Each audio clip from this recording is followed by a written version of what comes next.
J'écouterai ce que dit Dieu,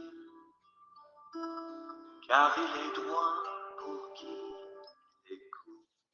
J'écouterai ce que dit Dieu, car il est droit pour ceux qui l'écoutent. Alléluia. Peuple de Dieu, bien-aimés frères et sœurs, shalom.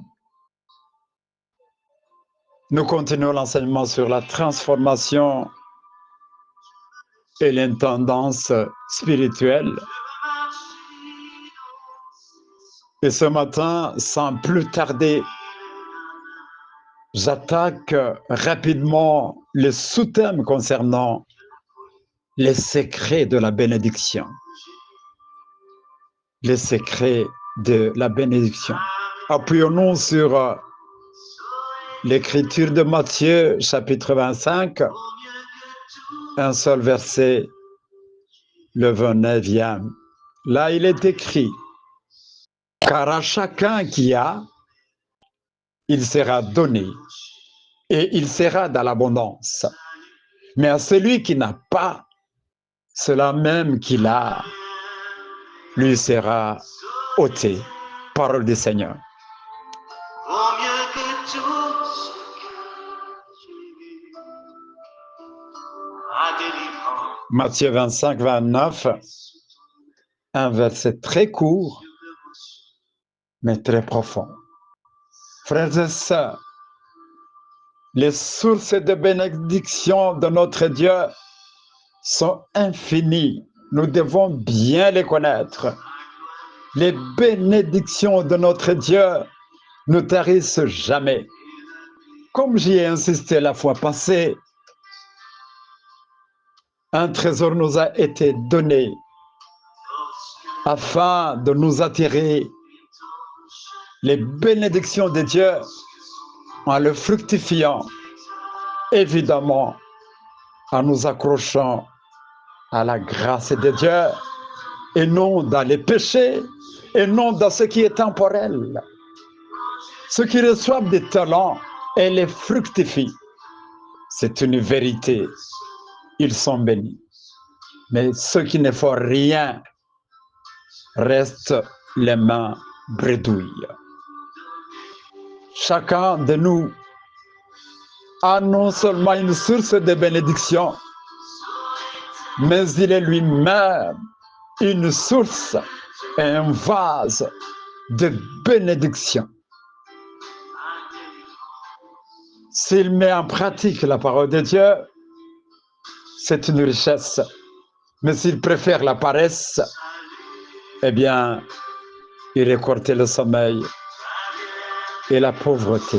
Comprenons bien que la bénédiction de Dieu est une manifestation de sa faveur, de sa bonté envers ses créatures. Elle est un don de Dieu et non un mérite ou un acquis. C'est un cadeau qui découle de la grâce de Dieu et de l'obéissance à principe. Tout ce que nous possédons, frères et sœurs, nous vient de Dieu. Nous devons le reconnaître ainsi, mais ne pas s'arrêter là. Nous devons investir ce qui nous a été donné par Dieu dans son œuvre, en le servant, afin que sa bénédiction se multiplie. De manière pragmatique, nous n'avons pas tous les mêmes atouts, les mêmes talents. Celui qui a le don de prêcher doit le faire à la place de Dieu. Celui qui a le don de chanter doit chanter comme le séraphin, doit chanter comme les 4 êtres vivants et les 24 vieillards qui adorent sans cesse le Seigneur.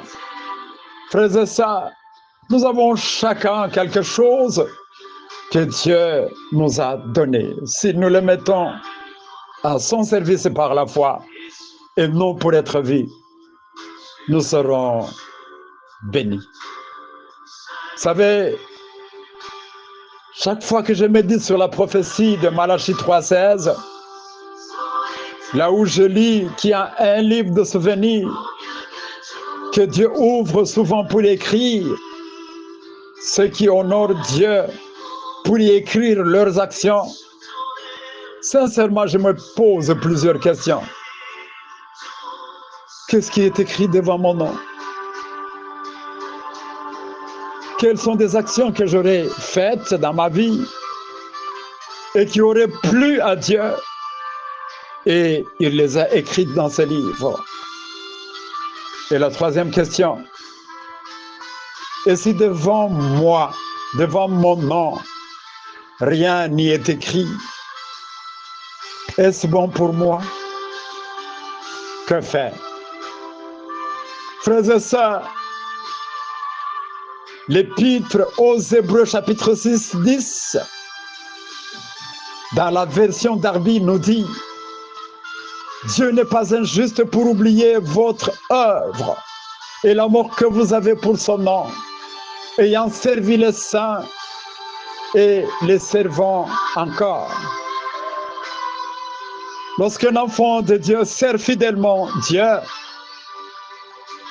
le Seigneur est attentif à chaque acte qu'il pose, chaque acte de bonté qu'il pose, chaque service accompli en son nom. Ceci dit que la foi chrétienne n'est pas uniquement une question de croyance, mais également d'action. Dieu se souvient de chaque petit geste accompli pour sa gloire. Tout ce que nous faisons pour lui et pour les autres est d'une valeur éternelle. J'aime le texte des Actes 9, 36, 43 qui nous parle de Tabitha Dorcas, un exemple de femme aimée et respectée non seulement pour sa foi, mais aussi pour sa générosité, pour son impact positif sur les veuves et sur sa communauté de Joppé. Comme vous le savez, lorsque Dorcas Tabitha est morte, l'apôtre Pierre a prié pour elle. Dieu s'est souvenu de ses actes et l'a réveillée de la mort. Écoute mon frère, ma soeur, retenez qu'une bonne action pour Dieu ne se perd jamais. Une bonne action pour Dieu, je le répète, ne se perd jamais. La mort de Dorcas a constitué un choc pour son entourage, mais à cause des bonnes œuvres qu'elle accomplissait et de son amour pour le Seigneur, elle a reçu en retour ce que je peux appeler une guérison extraordinaire. Chacun doit revenir en soi-même et se dire, quelles sont les œuvres que j'ai moi-même faites et continue à faire en ma faveur quand je suis dans le malheur. Frères et sœurs, ce que Dieu veut n'est pas le marchandage des bénédictions. Ce n'est pas le fait de donner quelque chose pour en recevoir. Non. Ce que Dieu veut, c'est l'obéissance, la piété, la fidélité et l'intégrité. Lorsque notre vie chrétienne est caractérisée par ces valeurs, notre communion avec lui devient sincère. Beaucoup de chrétiens, au lieu d'être conscients de toutes ces valeurs spirituelles et les pratiquer, ils passent du temps pour tendre la main à Dieu et demander la bénédiction et oublient de mettre en pratique ces valeurs. À travers l'exemple de Jésus, d'Abraham, de Dorcas et de bien d'autres personnages bibliques, Dieu nous montre qu'avec des talents qui nous ont été donnés, en fuyant la cupidité et l'égoïsme, nous pouvons avoir de l'abondance. Étant des sources et des vases de bénédiction, nous devons faire valoir nos dons et talents en empruntant les voies de Dieu, en accomplissant de bonnes œuvres pour sa gloire. Nous serons richement bénis.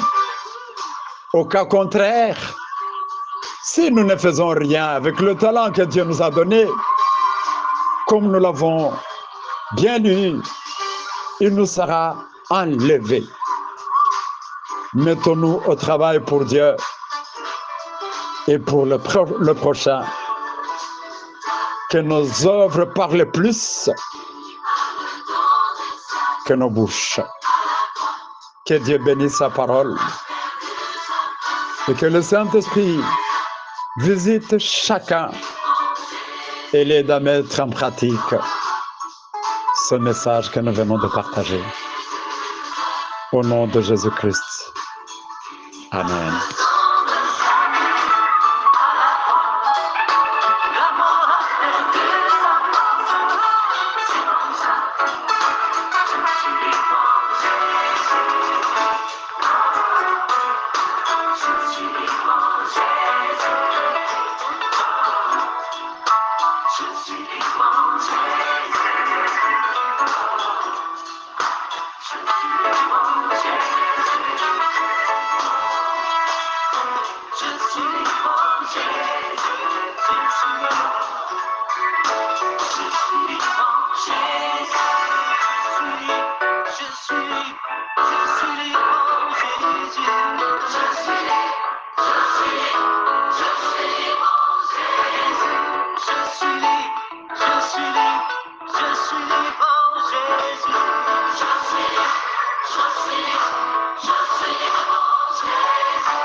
Je suis